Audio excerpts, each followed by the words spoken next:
Hello दोस्तों, इस video में हम देखेंगे मोल कॉन्सेप्ट पर आधारित जो भी न्यूमेरिकल बनते हैं उन न्यूमेरिकल्स को देखेंगे। यहाँ पर मैंने 7 न्यूमेरिकल लिए हैं और यहाँ पर एक न्यूमेरिकल मतलब प्रतिशत मात्रा पर आधारित भी है कि जैसे कि आपसे पूछा जाए कि जल में ऑक्सीजन कितने प्रतिशत होता है, 1 मोल जल में ऑक्सीजन की कितनी प्रतिशत मात्राएं होती है, या हाइड्रोजन कितने प्रतिशत होता है एक अणु में। तो इस तरह से प्रतिशत वाले प्रश्न भी मैंने लिए हैं और इस पर आधारित और भी प्रश्न आपको मैं बाद में बताऊंगा इसी वीडियो में। और ये सब मोल पर आधारित प्रश्न है, तो चलिए इन प्रश्नों को हम बनाते हैं और बारीक तथ्यों को समझते हैं। इससे पहले वीडियो में डिस्क्रिप्शन में एक वीडियो दिया गया है, मोल कॉन्सेप्ट के थ्योरी का वीडियो है, जिसमें मैंने मोल कॉन्सेप्ट को बेहतर तरीके से समझा दिया है, एक एक पॉइंट को बता दिया है। अगर आपने वो वीडियो नहीं देखा है तो पहले उस वीडियो को देखिए, तो आपको ये समझ में अच्छी तरह से आने लगेंगे। ठीक है, तो चलिए शुरू करते हैं। सबसे पहले कुछ इंपॉर्टेंट पॉइंट्स होते हैं जो आपको समझने चाहिए। आप जानते हैं कि अगर हम कहते हैं कि 1 मोल, ठीक है, तो 1 मोल में कणों की संख्या कितनी होती है, तो 6.022 गुने 10 की पावर 23। ठीक है, 1 मोल बराबर 6.022 गुने 10 की पावर 23 कणों की संख्या होती है। और 1 मोल बराबर होता है एक परमाणु द्रव्यमान के, एक परमाणु द्रव्यमान के, मतलब कि 1 ग्राम परमाणु द्रव्यमान के, या फिर 1 ग्राम अणु द्रव्यमान के। मतलब कि अगर हम कहें कि 1 ग्राम अणु द्रव्यमान बराबर 1 मोल। ठीक है, मतलब कि अगर हम किसी भी अणु का मोल मतलब आणविक द्रव्यमान ग्राम में लिख दें, जैसे जल का कितना होता है 18 ग्राम, तो ये 1 मोल के बराबर है। कितने के बराबर है, 1 मोल के बराबर। मतलब कि H2O जल का जो आणविक द्रव्यमान होगा या ग्राम अणु द्रव्यमान 18 ग्राम होगा, यह 18 ग्राम कितने के बराबर है, 1 मोल के बराबर। अगर यहाँ 9 ग्राम लेते हैं तो ये आधा मोल के बराबर हो जाएगा। ठीक है, तो इस तरह से इस बात को जानना आप जरूरी समझेंगे, आपको जाननी चाहिए ये बातें। अब यहाँ पर कुछ सूत्रों को देख लेते हैं। आप सपोज कीजिए कि हम देखते हैं 1 मोल कार्बन, ठीक है, तो 1 मोल कार्बन में कार्बन परमाणुओं की संख्या में कार्बन परमाणुओं की संख्या कितनी होगी, 6.022 गुने 10 की पावर 23। ठीक है, और इसका द्रव्यमान कितना होगा, तो 1 मोल द्रव्यमान या फिर 1 ग्राम परमाणु द्रव्यमान कितना, तो 12 ग्राम। मतलब कि 12 ग्राम अगर हम लेते हैं तो उसमें कितने कण होंगे कार्बन परमाणु के, तो 6.022 गुने 10 की पावर 23 कण होंगे कार्बन परमाणु। कितने होंगे कार्बन परमाणु, 12 ग्राम कार्बन लेते हैं तो उसमें कार्बन परमाणु की संख्या इतनी होगी और वह किसके बराबर होगा, तो 1 मोल के बराबर होगा। किसके बराबर होगा, 1 मोल के बराबर। वही अगर ये 12 ग्राम 1 मोल के बराबर है, ठीक है, मतलब कि 1 मोल कार्बन बराबर 12 ग्राम और बराबर अगर परमाणुओं की संख्या ले लें तो 6.022 गुने 10 की पावर 23। यही बात। अब यहाँ से एक चीज आप समझिए कि अगर आपको यहाँ पर 24 ग्राम दे दिया जाए तो ये कितना मोल हो जाएगा, 2 मोल हो जाएगा। 36 ग्राम दे दिया जाए तो 3 मोल हो जाएगा। ठीक है, तो इस तरह से एक सूत्र समझ लीजिए आप कि अगर आपसे मोलों की संख्या पूछी जाए, तत्व या यहाँ पर मैं लिख देता हूं तत्व या यौगिक के मोलों की संख्या बराबर तत्व या यौगिक का ग्राम में द्रव्यमान और बटा में तत्व का, जैसे अगर तत्व रहेगा तो तत्व का परमाणु द्रव्यमान, अगर यौगिक रहेगा तो यौगिक का आणविक द्रव्यमान, तो तत्व का परमाणु द्रव्यमान, या यौगिक रहेगा अगर तो यौगिक का आणविक द्रव्यमान। ठीक है, ये सूत्र आपको आसानी देगा प्रश्नों को सोल्व करने में। ठीक है, तो चलिए प्रश्न संख्या 1 लेते हैं। कहता है कि 8 ग्राम सल्फर में मोलों की संख्या कितनी होगी। 8 ग्राम सल्फर में मोलों की संख्या कितनी होगी। तो देखिए यहाँ पर मोलों की संख्या पूछ रहा है और किसका, तत्व का। तो तत्व के मोलों की संख्या, तत्व के मोलों की संख्या आप ध्यान देंगे कि तत्व के मोलों की संख्या बराबर सूत्र क्या है, तत्व का ग्राम में द्रव्यमान, तत्व का ग्राम में द्रव्यमान और बटा में तत्व का परमाणु द्रव्यमान, तत्व का परमाणु द्रव्यमान। तो इसी पर निकल जाएगा। अब देखिए तत्व का ग्राम में द्रव्यमान कितना दिया हुआ है, 8 ग्राम दिया हुआ है और बटा तत्व का परमाणु द्रव्यमान कितना होता है। तो यहाँ किसका पूछ रहा है, सल्फर का। किसका, सल्फर का। ये परमाणु द्रव्यमान आपको याद करने होंगे, ठीक है, आप याद कर लीजिएगा। मैंने पिछली वीडियोज में पढ़ाया है परमाणु और आयन की वीडियो में, 6ठे वीडियो में मतलब परमाणु द्रव्यमान बताया है लिस्ट के रूप में, उसे आप याद कर लीजिए। अब तत्व का परमाणु द्रव्यमान कितना होता है, तो 32 डिवाइड करेंगे 0.25 मोल आएगा, ठीक है, किसका, सल्फर का, मोल ऑफ सल्फर। तो यहाँ पर मोलों की संख्या कितनी आई, 0.25 मोल, 0.25 मोल, ठीक है। तो ऐसे प्रश्नों को आप आसानी से बना लेंगे। अगला प्रश्न देखते हैं, मैं इसे मिटा देता हूं, आप लोगों ने बना लिया होगा। चलिए क्वेश्चन नंबर 2। क्वेश्चन नंबर 2 कहता है कि ऑक्सीजन के एक परमाणु का द्रव्यमान ग्राम में क्या होगा। ऑक्सीजन के एक परमाणु का द्रव्यमान ग्राम में क्या होगा। आप जानते हैं कि 1 मोल ऑक्सीजन अगर हम लेते हैं, ऑक्सीजन की एक परमाणु का पूछ रहा है, ठीक है, तो 1 मोल अगर हम ऑक्सीजन लेते हैं, ठीक है, अगर 1 मोल ऑक्सीजन लेते हैं तो उसका द्रव्यमान कितना होता है, तो 16 ग्राम होता है। कितना होता है, 16 ग्राम, ठीक है, मतलब कि 16 ग्राम द्रव्यमान होता है कितने, 1 मोल ऑक्सीजन का। कितने मोल ऑक्सीजन का, 1 मोल ऑक्सीजन का।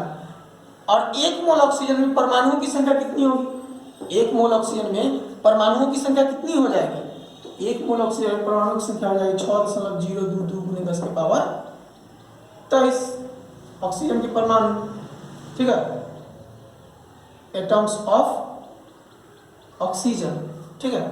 तो इस तरह से आप यह समझ लीजिए कि 16 ग्राम ऑक्सीजन लेंगे तो इतना परमाणु रहेगा, ठीक है।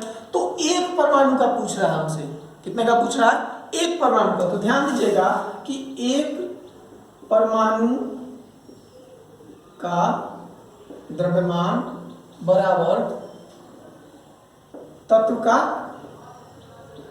परमाणु द्रव्यमान और बटा में एवोगाड्रो संख्या, एवोगाड्रो संख्या, ठीक है। तो तत्व के एक परमाणु, तत्व का परमाणु द्रव्यमान कितना है, तो यहाँ तत्व कौन है, ऑक्सीजन, तो ऑक्सीजन का परमाणु द्रव्यमान 16 ग्राम है, तो 16 ग्राम और बटा एवोगाड्रो संख्या का मान कितना होता है, 6.022 × 10 की पावर 23। अब इसको काटेंगे तो आएगा 2.65 या 66 गुने, अब ये नीचे क्या है, प्लस में ऊपर जाएगा तो क्या हो जाएगा, 10 की पावर -23, ठीक है, ग्राम।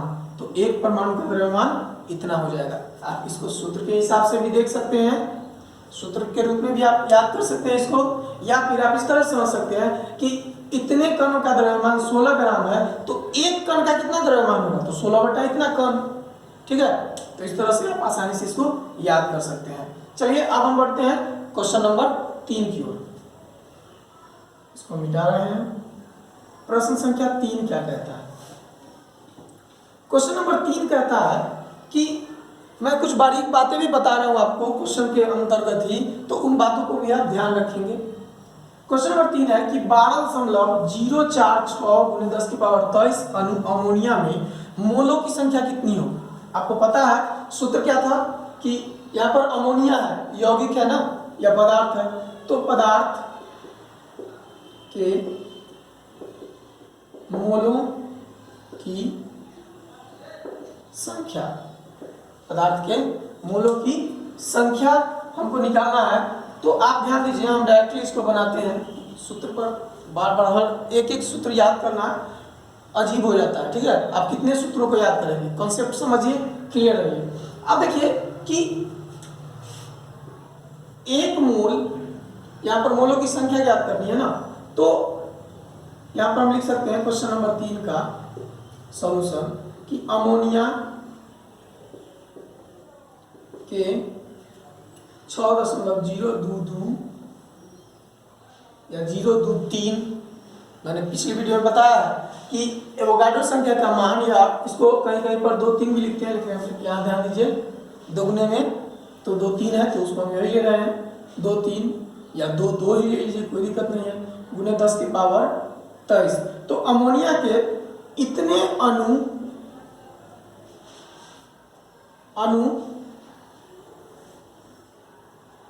एक मोल के बराबर होंगे, बराबर 1 मोल, ठीक है। अमोनिया के अगर हम 6.022 अणु ले लें तो कितने के बराबर होंगे, 1 मोल के बराबर। तो यहाँ पर हम सीधा कह सकते हैं कि 6.022 गुने 10 के पावर 23 अणु NH3 मतलब अमोनिया बराबर 1 मोल, ठीक है। तो 12 या यहां पर यह भी कर सकते हैं कि एक अणु NH3 बराबर 1/6.022 गुने 10 के पावर 23 मोल, ठीक है। अब एक अणु में, और यहाँ अणुओं की संख्या कितनी दी हुई है, तो 12.046 गुने 10 के पावर 23 अणु NH3 बराबर क्या हो जाएगा, एक में इतना तो इतना में, तो 12.046 गुने 10 के पावर 23, और बटा में क्या 6.022 गुने 10 के पावर 23, 10 के पावर 23 से 10 के पावर 23 कैंसिल, और इससे कितने में कटेगा, 2 बार में, तो 2 मोल आंसर आ गया, ठीक है। इस तरह से आप सीधे तौर पर भी देख सकते हैं कि किसी भी, आपको पिछली वीडियो में बताया गया है कि किसी भी पदार्थ को ले ले, अगर हम किसी भी पदार्थ के अगर 1 मोल का मान ले, तो हमेशा संख्यात्मक रूप उसका अणुओं की संख्या, परमाणु की संख्या उसमें क्या होगी, समान होगी, ठीक है। चलिए अब हम बात करते हैं अगले प्रश्न की ओर। तो यहाँ पर आंसर क्या हो जाएगा, 2 मोल। अब थोड़ा सा हम इधर करके लिखेंगे, यहाँ पर परेशानी हो जाती है, स्पेस थोड़ा सा कम हो जाता है। चलिए अगला प्रश्न लेते हैं, 3 खत्म। किसी तत्व की एक परमाणु का द्रव्यमान, किसी तत्व का एक परमाणु का द्रव्यमान जो है वो 3.15 गुने 10 की पावर -23 ग्राम है। इस तत्व का ग्राम परमाणु द्रव्यमान कितना होगा, यह तत्व क्या हो सकता है, इस तत्व की पहचान भी करनी है कि यह कौन सा तत्व हो सकता है। चलिए देखते हैं क्वेश्चन। अब आप ध्यान दीजिए कि कह रहा है कि एक परमाणु का द्रव्यमान दिया हुआ है, एक परमाणु का द्रव्यमान दिया हुआ है, ठीक है। तो आपको पता होगा कि एक परमाणु का द्रव्यमान, तत्व के एक परमाणु का द्रव्यमान बराबर, थोड़ी देर पहले कौन सा सूत्र आया था कि अगर आपको एक परमाणु का द्रव्यमान निकालना है तो क्या था, तो परमाणुविक मतलब कि ग्राम परमाणु द्रव्यमान और बटा में एवोगाड्रो संख्या, एवोगाड्रो संख्या, यही ना। तो चलिए इसी सूत्र पर हम बना लेते हैं। तो तत्व के एक परमाणु का द्रव्यमान दिया हुआ है, तो हाँ एक परमाणु का द्रव्यमान दिया हुआ है, और ग्राम परमाणु द्रव्यमान कितना होगा ये निकालना, मतलब हमको ये निकालना है, ये हमको पता है एवोगाड्रो संख्या का मान कितना होता है, तो 6.022 गुने 10 की पावर 23, और एक परमाणु, तत्व के एक परमाणु का द्रव्यमान दिया हुआ है, तो हाँ दिया हुआ है। तो चलिए, तो इसको अगर इधर लाएंगे तो ये क्या होगा, दोनों गुना में आ जाएगा। तो तत्व का ग्राम परमाणु द्रव्यमान बराबर एक परमाणु का द्रव्यमान और गुने एवोगाड्रो संख्या, या एवोगाड्रो संख्या को n लिखते हैं। क्या लिखते हैं? n।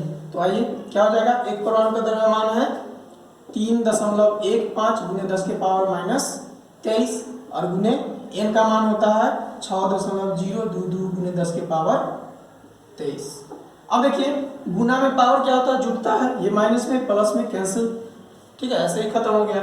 अब इन दोनों को गुना करेंगे, अगर आप इन दोनों को गुना करते हैं तो आप पाएंगे कि आ रहा है 19.99, सॉरी 18.99 आता है, ठीक है, 18.99 ग्राम आता है। तो हमने तत्व का ग्राम परमाणु द्रव्यमान निकाल दिया, तत्व का ग्राम परमाणु द्रव्यमान निकाल दिया। अब हमसे पूछ रहा है कि यह तत्व क्या हो सकता है, तो आप ध्यान दीजिए कि किस तत्व का परमाणु द्रव्यमान या ग्राम परमाणु द्रव्यमान जो होगा वो 18.99 होगा या इसके लगभग में बराबर होगा। तो फ्लोरीन का, किसका? फ्लोरीन का। तो यह तत्व फ्लोरीन हो सकता है या होगा, ठीक है, या हो सकता है, यह भी कह सकते हैं हम। तो इस तरह से यह प्रश्न भी सॉल्व हो गया। बढ़ते हैं अगले प्रश्न की ओर, ठीक है। चलिए क्वेश्चन नंबर 5। क्वेश्चन नंबर 5 कहता है कि द्रव पारा का घनत्व, प्रश्न इंपोर्टेंट है, आप ध्यान से समझिए कि द्रव पारा का घनत्व 13.6 ग्राम प्रति सेंटीमीटर क्यूब है। इस धातु के 1 लीटर में मोलों की संख्या कितनी होगी? यहाँ पर हमको ज्ञात करना है मोलों की संख्या। तो आपको पता है कि मोलों की संख्या बराबर तत्व का ग्राम में द्रव्यमान बटा तत्व का परमाणु द्रव्यमान। तो यहाँ पर ग्राम में द्रव्यमान दिया हुआ है क्या? नहीं। तो द्रव्यमान निकालने के लिए क्या करते हैं? तो आप जानते हैं कि द्रव्यमान बराबर सूत्र क्या होता है, आयतन गुने घनत्व। द्रव्यमान बराबर आयतन गुने घनत्व। तो चलिए देखते हैं पारा का द्रव्यमान, पारा का द्रव्यमान क्या हो जाएगा भाई। तो पारा का द्रव्यमान निकालने के लिए हम दोनों को गुना करेंगे। तो घनत्व आयतन का, तो आयतन 1 लीटर है, 1 लीटर बराबर क्या होता है, 1 लीटर को अगर हम यहाँ पर सेंटीमीटर क्यूब में बदलेंगे तो ये हो जाएगा 1000 सेंटीमीटर क्यूब, ठीक है। तो 1000 सेंटीमीटर क्यूब गुने घनत्व कितना, 13.6 ग्राम प्रति सेंटीमीटर क्यूब। सेंटीमीटर क्यूब से सेंटीमीटर क्यूब खत्म। अब इसको गुना करिए तो क्या हो जाएगा, 13600 ग्राम। तो द्रव्यमान निकल गया, ग्राम में द्रव्यमान निकल गया ना। तो बस यही सूत्र है कि पारा के मोलों की संख्या,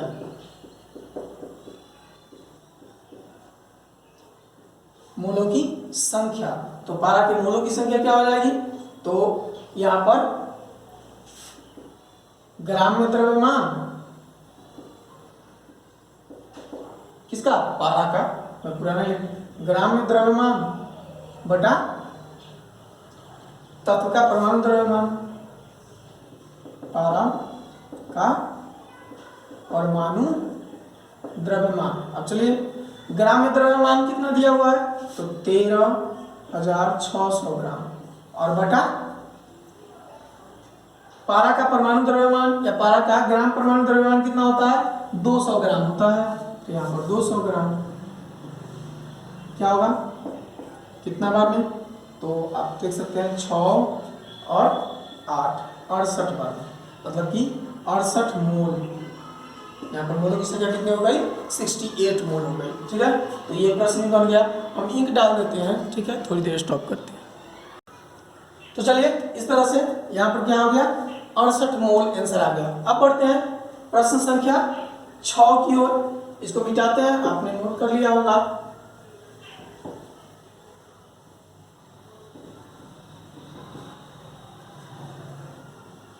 ये छोटे छोटे सूत्र भी आपको काफी काम देंगे आगे परीक्षाओं में। यहाँ कहता है 300 ग्राम कैल्शियम कार्बोनेट, मतलब कि कैल्शियम कार्बोनेट चूना पत्थर में प्रत्येक अवयव के मोलों की संख्या ज्ञात की। यहाँ पर प्रत्येक अवयव कहने का मतलब है कि प्रत्येक तत्व का, प्रत्येक परमाणु का, ठीक है, मोलों की संख्या ज्ञात करना है। तो ध्यान देंगे सबसे पहले तो इसको पता करते हैं कि यह कितना मोल है। तो मोलो कैल्शियम कार्बोनेट के मोलों की संख्या बराबर क्या हो जाएगा, इसका ग्राम में द्रव्यमान, तो ग्राम में द्रव्यमान दिया हुआ 300 ग्राम, और इसका आणविक द्रव्यमान, इस अणु का आणविक द्रव्यमान बटा में यौगिक का आणविक द्रव्यमान, तो यौगिक का आणविक द्रव्यमान होता है 100 ग्राम। अब ये कट गया, कितना आया, 3 मोल आ गया। कितना मोल, 3 मोल। मोल को कैपिटल एम से भी लिखते हैं, ध्यान देंगे, अगर हम यहाँ एम लिख दें तो ये भी हो गया 3 मोल, इस तरह से भी लिख सकते हैं। तो इसके मोलों की संख्या 3 मोल है। अब हमसे पूछ रहा है कि प्रत्येक तत्व के प्रत्येक अवयव के मोलों की संख्या ज्ञात करनी है। तो आप ध्यान दीजिए कि कैल्शियम के मोलों की संख्या देखते हैं, कैल्शियम के मोलों की संख्या बराबर क्या हो जाएगी। तो यहाँ पर एक अणु में देखते हैं हम, एक मोल में कैल्शियम कितना है, 1 है, तो 1 मोल कैल्शियम। कार्बन 1 मोल, जबकि ऑक्सीजन 3 मोल। अगर हम 2 मोल में देखेंगे तो कैल्शियम 1 मोल में 1 है, तो 2 मोल में 2 हो जाएगा, तो 3 मोल में 3 गुने 1 बराबर 3 मोल, ठीक है। कैल्शियम के मोलों की संख्या कितनी हो गई, 3 मोल, ठीक है, क्योंकि 3 मोल में देखा जा रहा है। कार्बन के मोलों की संख्या, कार्बन के मोलों की संख्या बराबर कितना हो जाएगा, यहाँ भी तो 1 है ना, संख्या में क्या है, अकेले है। ध्यान देंगे बस इतना कि अगर ये अकेला है तो 1 मोल है, क्या है, 1 मोल है, लेकिन है टोटल कितना, 3 मोल है, तो 3 से गुना करेंगे। 1 मोल में अकेला है तो 3 मोल में 3 हो जाएगा, तो 3 मोल, ठीक है। अगला देखिए ऑक्सीजन, ऑक्सीजन 1 मोल में 3 मोल है, मतलब कि अगर 1 मोल लेते हैं हम इसका तो उसमें 3 की संख्या में मतलब 3 मोल है, तो ऑक्सीजन के मोलों की संख्या बराबर 3 और गुने 1 मोल में 3, तो कितना, 9 मोल, ठीक है। इस तरह से आप इसको निकाल सकते हैं। और भी तत्वों के दिए जा सकते थे, जैसे आपसे अक्सर पूछा जाता है, आपको मैं SW के रूप में दे देता हूँ, आप में से अधिकांश बच्चे हो सकता है बनाए ना बनाए, ज़्यादा फर्क नहीं पड़ता है, लेकिन मैं दे देता हूँ। SW में मैं देता हूँ इस क्वेश्चन के अंतर्गत चीनी का CH या फिर सल्फ्यूरिक अम्ल का, सल्फ्यूरिक अम्ल का मैं दे देता हूँ H2SO4, ठीक है, H2SO4, और ये दिया गया कितना, 24 के 4 और मतलब 27 2 29, 294 ग्राम H2SO4 में प्रत्येक अवयव के मोलों की संख्या ज्ञात करके कमेंट में आंसर दीजिएगा। मैं क्वेश्चन बदल रहा हूँ, यहाँ पे क्वेश्चन हो गया आपका 294 ग्राम H2SO4 में प्रत्येक अवयव के मोलों की संख्या आपको SW के तौर पर ज्ञात करनी है। चलिए आप पीछे वीडियो रोक करके इसको नोट कर सकते थे। चलिए अगला प्रश्न है, 1 मोल H2SO4 में सल्फर की प्रतिशत मात्रा ज्ञात कीजिए। यहाँ पर केवल सल्फर की प्रतिशत मात्रा ज्ञात करनी है। ऐसे प्रश्नों को जब प्रतिशत मात्रा ज्ञात करनी हो तो आप आसानी से पहले अनुसूत्र जान लीजिए। आपको अनुसूत्र ज्ञात होना चाहिए, क्या है, H2SO4। आपको पता है कि हाइड्रोजन परमाणुओं की इसका आणविक द्रव्यमान देख लीजिए। यहाँ पर H2SO4 का आणविक द्रव्यमान बराबर हाइड्रोजन का आणविक द्रव्यमान 1 होता है और इसकी संख्या है 2, प्लस सल्फर का आणविक द्रव्यमान कितना होता है, 32 और संख्या है 1, प्लस ऑक्सीजन का आणविक द्रव्यमान होता है 16, परमाणु द्रव्यमान 16 होता है और इसकी संख्या कितनी है, 4। तो इस तरह से 2 + 32 और प्लस 64, और ये टोटल कितना हो जाता है, 98। कितना, 98 ग्राम में भी लिख सकते हैं, कोई दिक्कत नहीं है।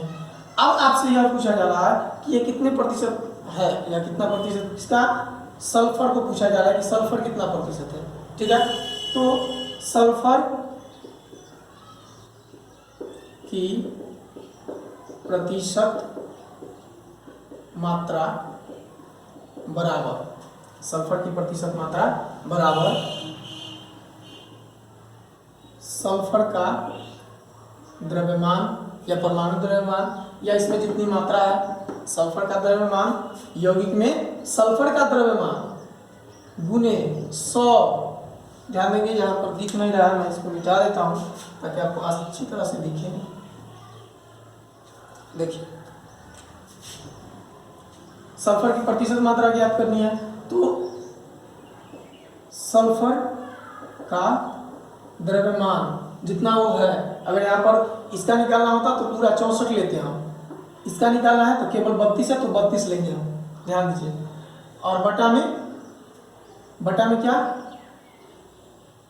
आणविक द्रव्यमान यौगिक का, किसका, यौगिक का। ये सल्फर मतलब सल्फ्यूरिक अम्ल है तो सल्फ्यूरिक अम्ल का आणविक द्रव्यमान, तो H2SO4 का आणविक द्रव्यमान और गुने 100, बस यही सूत्र है, इस पर बैठा दीजिए। सल्फर का द्रव्यमान कितना है 32 गुने 100 और बाय इसका कितना 98, कैलकुलेट कर लीजिएगा, आंसर आ जाएगा। कैलकुलेट कीजिए, आंसर लाइए। और धन्यवाद, मैंने इन न्यूमेरिकल्स को बनाया है। अगर आपको कोई परेशानी हो तो आप कमेंट में पूछ सकते हैं। आज के लिए धन्यवाद।